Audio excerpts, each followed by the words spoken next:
Ven, Señor Jesús. El Señor nos recomienda estar siempre preparados, vigilar y orar. En este tiempo final de María, seamos sus apóstoles. La escatología trata acerca de las realidades últimas, pero ¿cuáles son los límites de tales realidades? ¿A qué se llama últimas? Generalmente el alcance escatológico se suele restringir a los novísimos y al juicio universal o final. Es decir, donde termina la historia, sea esta de la persona en su recorrido por la tierra, cuando empieza la realidad del juicio particular y desde el tino final en el ingreso de la eternidad, o bien de la humanidad en el final de la historia, es decir, el fin del mundo. Sin embargo, hay quienes sostienen que hay más a considerar. También forma parte de la escatología el ámbito que concierne a las profecías no cumplidas del Antiguo y del Nuevo Testamento. Son profecías acerca de un tiempo mesiánico de paz y concordia universal, cuando, al final de los días, estará firme el monte de la casa del Señor, y de las espadas forjarán arados, y de las lanzas podaderas. No alzará la espada pueblo contra pueblo. Y el lobo y el cordero comerán juntos, y en todo el monte santo no habrá nadie que haga daño ni destruya, como dice las Sagradas Escrituras.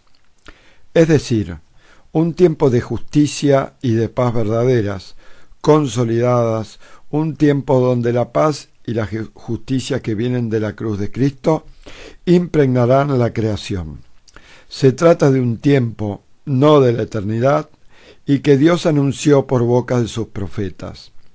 Mirad, yo voy a crear un cielo nuevo y una tierra nueva. De lo pasado no habrá recuerdo ni vendrá pensamiento, sino que habrá gozo y alegría perpetua por lo que voy a crear. Mirad, voy a transformar a Jerusalén en alegría y a su población en gozo. Ya no se irán en ella gemidos ni llantos. Isaías 65, 17, 19. Reposará a la espera la equidad, y la justicia morará en el vergel. El producto de la justicia será la paz, el fruto de la equidad. Una seguridad perpetua, y habitará mi pueblo en albergue de paz, en moradas seguras y en posadas tranquilas. Isaías 32, 16 a 18. Por eso San Pedro pudo decir: pero nosotros esperamos, según sus promesas, cielos nuevos y tierra nueva, en los cuales mora la justicia. Y San Juan nos transmite su visión cuando en el Apocalipsis, o sea, el libro de la Revelación, nos dice: vi un cielo nuevo y una tierra nueva, porque el primer cielo y la primera tierra pasaron, y el mar no existe más. Apocalipsis 21:1. Y eso para muchos estudiosos no va referido al final de los finales, sino al fin de los tiempos, cuando el Señor venga y haga nuevo todas las cosas. Estas citas, entre tantísimas del mismo tenor, persiguen el solo propósito de ofrecer un ejemplo del tiempo mesiánico profetizado y no cumplido. La versión más común es que esas profecías corresponden al paraíso celestial. Sin embargo, hay quienes sostienen que se trataría de un tiempo que no sería metahistórico sino histórico aquí en la tierra, y final en el sentido de restauración final, cuando Cristo recapitula todo en él. San Ireneo habla de la recapitulación de toda la creación de Cristo. Este principio teológico, en este Padre de la Iglesia, se basa sobre el hombre, que fue creado a imagen y semejanza de Dios. Solo en Cristo, dice Ireneo, está esa imagen de Dios, y en la humanidad todo debe proceder hasta alcanzarla en su perfección. Por eso, Jesucristo es como un nuevo punto de partida de la creación en la historia. Punto de partida que aviene en la plenitud de los tiempos y que debe llegar a su máxima expresión en la misma historia. Por eso la palabra eterna de Dios asume la humanidad en Cristo, el nuevo Adán, que ha de restaurar el paraíso. La Sagrada Escritura, refiriéndose a Jesucristo, dice: porque por medio de Él fueron creadas todas las cosas, toda fue creado por Él y para Él. Ese para Él significa la creación al servicio del Señor, o sea, reconociendo y viviendo bajo el único señorío de Cristo. No es necesario decir que lejos estamos de ello. En la fiesta solemne de Cristo Rey, la oración dirigida al Padre reza: Señor Todopoderoso y Eterno, que quisiste fundar todas las cosas en tu Hijo muy amado, Rey del universo, haz que toda la creación, liberada de la esclavitud del pecado, sirva a tu majestad y te glorifique sin fin. La oración está puesta en la esperanza, avalada por las Sagradas Escrituras, que la creación se verá libre del poder del mal y así podrá servir y alabar a Dios, estando sometida a Jesucristo, Rey del universo, antes de su fin histórico. Hay que reconocer que sobre este tema del tiempo mesiánico, a lo que vendrá al final de los tiempos, existe un tabú que hace infructuosa toda mención, porque enseguida se la desestima como cosa juzgada y condenada. Me refiero al mileniarismo. Sin embargo, la respuesta condena es sobre todo su forma política, la supuesta condena, es sobre su forma política crasa, interpretación literal de la venida de Cristo, para instaurar un gobierno sobre la tierra. Empero, existe lo que se llama mileniarismo mitigando, donde se dice que no se lo puede enseñar porque no hay certeza. Y luego están los llamados mileniarismo espiritual y alegórico.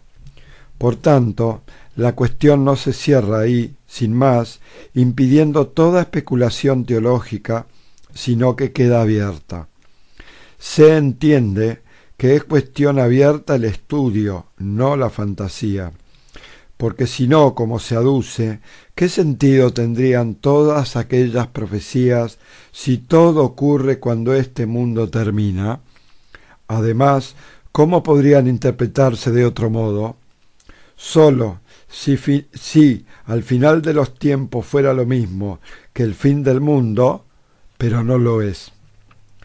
El final de los tiempos no coincide con el fin del mundo, sino que tiene un significado preciso, en el cual algunos acontecimientos como la apostasía, la persecución a los cristianos, son signos que estamos ya mismo viviendo.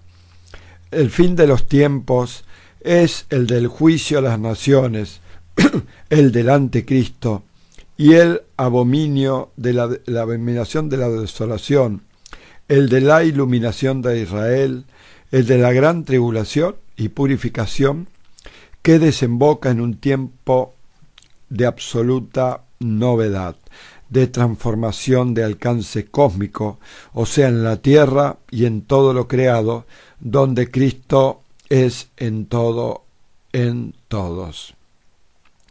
Y la historia universal continúa hasta su desenlace final, con el juicio universal, cuando la Iglesia entre en su gloria en la Pascua definitiva.